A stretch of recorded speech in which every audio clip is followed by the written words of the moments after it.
పేదవాడి పక్షాన నిలబడతాం, ప్రజా గొంతుకై నినదిస్తాం. వాయిస్ ఆఫ్ వాయిస్లెస్, తెలుగువారి మనస్సాక్షి సాక్షి టీవీ. సాక్షి టీవీ ప్రసారాల కోసం మీ స్థానిక కేబుల్ ఆపరేటర్ను వెంటనే సంప్రదించండి.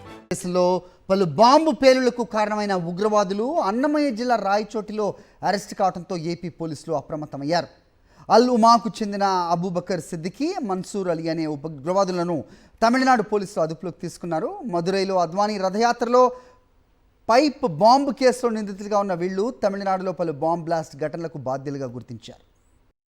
కోయంబత్తూరు బాంబు బ్లాస్ట్ నిందితులైన వాళ్ళు 20 సంవత్సరాలుగా మన రాయచోటి కేంద్రంలో మారు పేరులతో చిరు వ్యాపారాలు చేసుకుంటూ ఇక్కడ మహిళలను వివాహం చేసుకుని సాధారణ జీవితం సాగిస్తూ ఉన్నారు. తమిళనాడు పోలీసులు వాళ్ళు ఎన్బిడబ్ల్యూ ఎగ్జిక్యూట్ చేయడానికి వాళ్ళు ఒక టీం వచ్చి మన సహకారం అందిస్తుంది. మనం అడిగినారు, మనం సహకరించి వాళ్ళు ఎవరైతే ఉన్నారో వాళ్ళు చెప్పిన అనుమానాల ప్రకారం వాళ్ళని పట్టుకుని వాళ్ళకి అప్పచెప్పడం జరిగింది. మన్సూర్ ఖాన్ అమానుల్లా అనే పేరుతో ఇక్కడ చలామణి అవుతున్న వ్యక్తి ఇంటిలో అతి భయంకరమైన పేలుడు సామాగ్రి, విధ్వంసకర సామాగ్రి, కత్తులు తర్వాత అతి ప్రమాదకరమైన విస్ఫోటక సామాగ్రి అంతా కూడా మనకి లభ్యమైంది.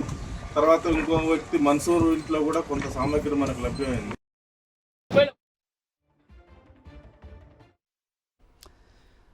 దేశంలో ఇంతటి విధ్వంసానికి కారకులైన వీళ్ళు రాయచోటిలో నివాసం ఉంటున్నట్టుగా తెలియటం అనేది నిజంగా పలువురిని ఉలిక్కి పడేలా చేసింది.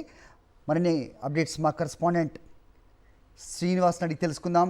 శ్రీనివాస్, చెప్పండి, ప్రస్తుతం వీళ్ళు ఎవరి అదుపులో ఉన్నారు? తమిళనాడు పోలీసులు వీళ్ళని అదుపులోకి తీసుకున్నారా? ఏంటి మీ దగ్గర ఇన్పుట్స్? తమిళనాడు పోలీసులు వీళ్ళని 30వ తేదీనే అదుపులోకి తీసుకొని కోర్టుకు ప్రవేశపెట్టారు. ఇప్పుడు వాళ్ళు రిమాండ్లో ఉన్నటువంటి పరిస్థితి అయితే ఉంది. అయితే తమిళనాడు, కేరళ, కర్ణాటక రాష్ట్రాల్లో దాదాపుగా 7 నుంచి 8 బాంబ్ బ్లాస్టులకి పాల్పడటం కానీ, ప్లాంట్ చేయటం కానీ బాంబులు, వీళ్ళిద్దరూ కూడా నిందితులు. వీళ్ళు ఏదైతే ఆల్ ఉమా తీవ్రవాద సంస్థకి వీళ్ళు బాంబ్ ఎక్స్పర్ట్స్గా ఇద్దరు ఉన్నారు. ఏదైతే 1999 తర్వాత వీళ్ళు ఇక్కడ రాయచోటిలో నివాసం ఏర్పరచుకొని ఇక్కడే వివాహాలు కూడా చేసుకుని ఆ తర్వాత ఇక్కడ నుంచి కొన్ని ఏదైతే బ్లాస్టులను కూడా వాళ్ళు ప్లాన్ చేసినటువంటి పరిస్థితి అయితే ఉంది. ఎందుకంటే బెంగళూరులో బీజేపీ కార్యాలయం మీద కూడా ఒక దాడి జరిగింది. దాంట్లో కూడా వీరిద్దరే బాధ్యులు అని చెప్తున్న పరిస్థితి అయితే ఉంది.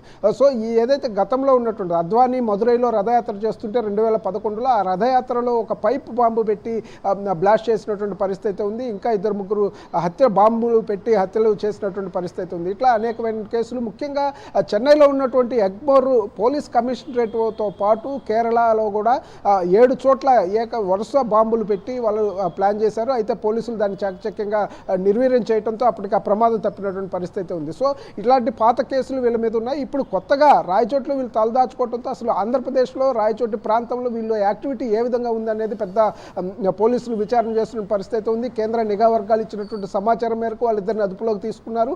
ఆ తర్వాత ఇప్పుడు ఎందుకంటే నిన్న వాళ్ళ ఇంట్లో సెర్చ్ చేసినప్పుడు దాదాపుగా తయారు చేసినటువంటి 5 బాంబులు, 3 నగరాలకు సంబంధించినటువంటి మ్యాప్లు కూడా దొరికాయి. అంటే ఇంకా పెద్దగా బ్లాస్ట్లకు వాళ్ళు ప్లాన్ చేశారనేది అయితే స్పష్టంగా కనిపిస్తుంది. అంతేకాకుండా ఒక రైల్వే ట్రాక్కు సంబంధించినటువంటి మ్యాప్ కూడా దొరికిందని చెప్పేసి పోలీసులు చెప్తున్నారు. దాదాపు 20 బాంబులు తయారు చేసేందుకు కావాల్సినటువంటి మెటీరియల్ కూడా వాళ్ళ ఇంట్లో నుంచి స్వాధీనం చేసుకున్నారు. ఈ సందర్భంలో వీళ్ళు ఇంకా ఎక్కడ ప్లాన్ చేశారు, భవిష్యత్తులో ఎటువంటి కార్యక్రమాలు, వీళ్ళ యాక్టివిటీ ఎట్లా ఉంది, ఇక్కడేమైనా ట్రైనింగ్ ఇచ్చి ఎవరైనా రిక్రూట్ చేసుకున్నారా, ఇట్లాంటి అంశాలన్నిటి మీద కూడా పూర్తి స్థాయిలో దర్యాప్తు జరపాల్సినటువంటి అవసరం ఉంది. ఆంధ్రప్రదేశ్కు సంబంధించి అన్నమయ్య జిల్లా పోలీసులు, అదేవిధంగా కేంద్ర సంస్థల సహకారంతో విచారణలు అయితే జరుగుతున్నాయి. ఇప్పటికే ఏదైతే వీళ్ళిద్దరూ కూడా ఇక్కడే వివాహం చేసుకున్నారు, వారి భార్యలను కూడా అదుపులోకి తీసుకొని రిమాండ్కు పంపించడం పరిస్థితుంది. వాళ్ళని కూడా విచారిస్తున్నారు. ఇంకా వాళ్ళకి ఇల్లు అద్దెకిచ్చినట్టు, ఎందుకంటే ఇక్కడ చిరు వ్యాపారాలు చేసుకుంటూ వాళ్ళు జీవిస్తున్నారు.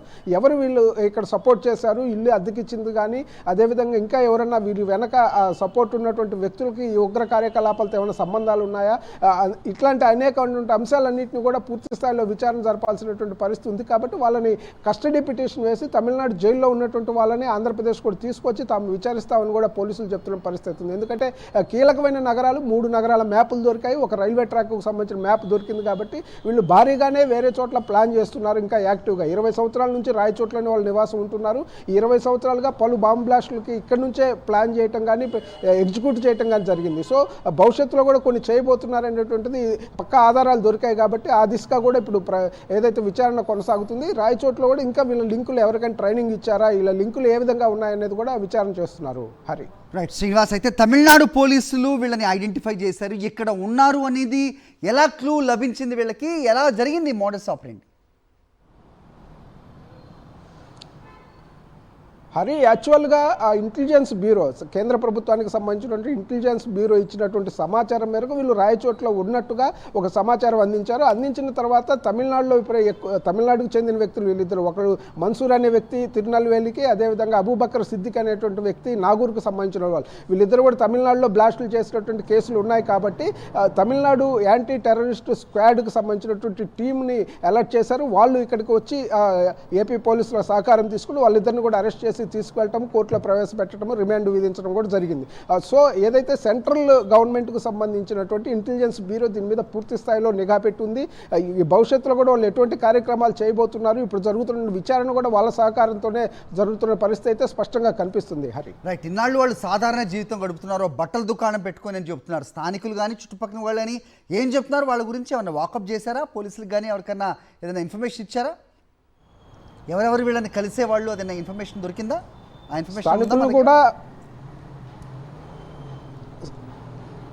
హరి, స్థానికులను కూడా పోలీసులు విచారిస్తున్నారు. అయితే ఏంటంటే వీళ్ళు ఇంట్లో ఉండటం కానీ వాళ్ళ షాపులో ఉండటం కానీ ఎక్కువగా ఎవరితో కూడా పెద్దగా టచెస్ కానీ ఇది లేనటువంటి పరిస్థితి, ఎక్కువగా మాట్లాడే వాళ్ళు కాదు అని చెప్పేసి కూడా లోకల్ స్థానికులు చెప్తున్న పరిస్థితి అయితే స్పష్టంగా కనిపిస్తుంది. వాళ్ళ బిజినెస్, అదేవిధంగా లోపల వాళ్ళ యాక్టివిటీ ఇవన్నీ కూడా చేసుకుంటున్నారు తప్ప బయట ఎక్కువగా పెద్దగా జనంలోకి వచ్చేటువంటి పరిస్థితి అయితే లేదు అని చెప్పి చెప్తున్న నేపథ్యం అయితే ఉంది. అయినా కానీ ఇంకా ఏమన్నా లోకల్కి సంబంధించినటువంటిది ఇంకా ఏమన్నా యాక్టివిటీ ఉందా అంటే వాళ్ళు చెప్పిన దాని ప్రకారం కాకుండా పోలీసులు కూడా పూర్తి స్థాయిలో ఇన్వెస్టిగేషన్ చేసి ఎవరితో లింకులు ఉన్నాయి, ఇంకేమన్నా కార్యకలాపాలు ఉన్నాయి అనే దిశగా కూడా ఇప్పుడు విచారణ జరుగుతుంది. Hari Srinivas, thanks for the inputs.